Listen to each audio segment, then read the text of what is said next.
Oh, wakihitoka ningĩ ndacoka ndakĩona mũthuri ũngĩ tũkoragwo tũkĩruta wĩra.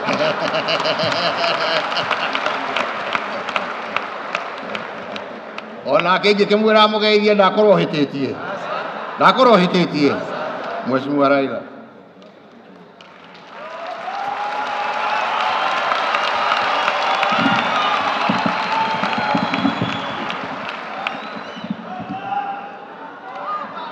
Haya.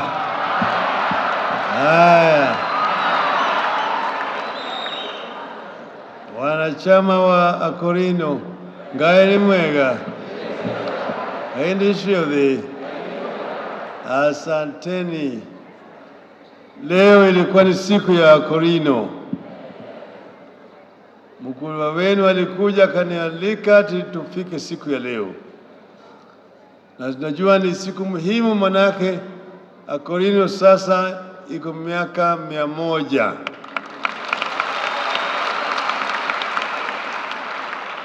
Waswahili husema ati hiyo ni kukula chumvi. Akorino imekula chumvi. Na ukiangalia historia ya Akorino, vile mataalamu ambaye amefanya utafiti ameandika, Akorino imeanza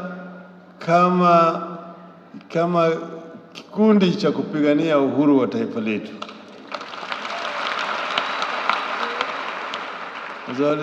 Sasa anza kusema Ukristiano mpaka ingizwe katika mila ya Kiafrika na wanaobiru Kiafrika, na wamepata mateso mengi zaidi. Kuna watu ambao waliwawa kwa sababu ya uaminifu wao.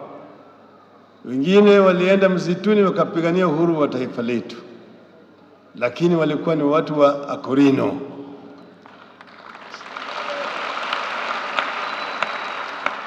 Sasa baadaye wakaja na wao walikuwa hawataki mambo ya unyakuzi ya mali ya watu wengine, unyakuzi wa ardhi, wamekaa hivyo. Lakini sasa watoto yao wameenda shule, wajukuu wamesoma, kizazi hiki sasa iko sasa na bado wanaendelea kusimamia imara mambo ya Mungu.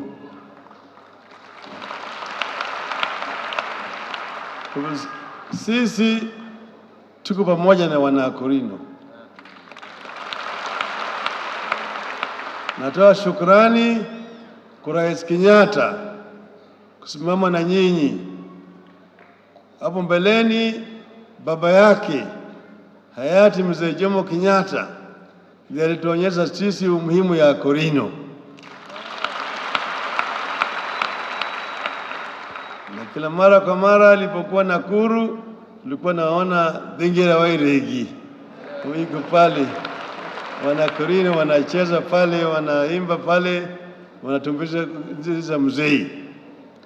Kwa hivyo, hii dini yenu, hii dhehebu yenu inatambua mila yetu ya Kiafrika na vile vile inafundisha watu mambo ya ujasiri, mambo ya kusimama kwa njia ya haki ili waonekane ya kwamba taifa inabaki kama imeungana pamoja. Kwa hivyo sisi tutazidi kuwa na nyinyi. Mimi niko hapa na mgomba mwenza wangu Mama Martha Wangari Karua. Wengine walisema ati baba hawezi kupanda mlima. Nikamwambia niko na tingatinga, niko na Martha. Nikasema inawezekana. Si inawezekana? Itawezekana kwa jina ya Mwenyezi Mungu. Asanteni sana, Mungu awe na nyinyi.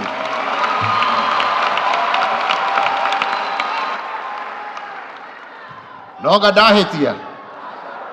Nietiga njugire o ringi, Ngai amurathime, Ngai atũrie kanitha wanyu, Ngai atũtũrie nigetha tukoragwo tukihota kuonana maingi, Ngai atuhe thayo wa bururi.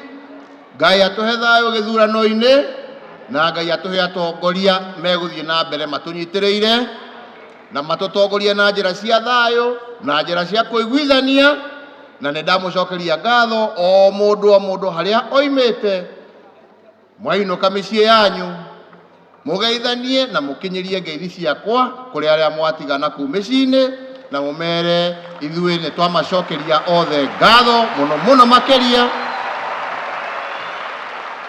ni ũguo twatwarana hamwe na inyuĩ. Kwa hayo machache na mengi nasema Mungu awabariki, Mungu awabariki kanisa wa Akorino na Mungu aibariki taifa letu la Kenya. Asanteni sana. Thank you. Basi asante sana Mheshimiwa Rais. Nitaomba sasa tuombewe maombi ya kumalizia kutamatisha kwa sababu mambo yote ambayo yameanza na Mungu yanamalizia na yeye. Na mtukufu Rais, hapa nina watu ambao wanakusalimia, wanamuziki wa nchi ya Kenya wamejaa hapa, wananiambia wangetaka kukupungia mkono. Wapi makofi ya wanamuziki wetu wewe? Asante sana Mheshimiwa Rais.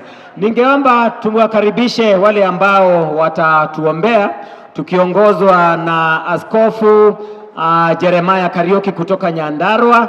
Tuko na Askofu Mkuu Apollo Gashao na Askofu David Kamunde. Tafadhali. Ikaraidhi please. Maybe you be seated. Yeah, tuwaulize wazee hawa waje tupate kuomba maombi ya kutamatisha. Kama tulivyosema, jukumu letu kuu lilikuwa siku ya leo ni kuomba, na kwa hivyo tungetaka kutamatisha kwa maombi haya. Nimeita Askofu Jeremiah Kariuki kutoka Nyandarua, Askofu Mkuu Apollo Gashao, na vile vile Archbishop David Kamunde kama ako karibu nasi. Oh, you are praying from there. All right.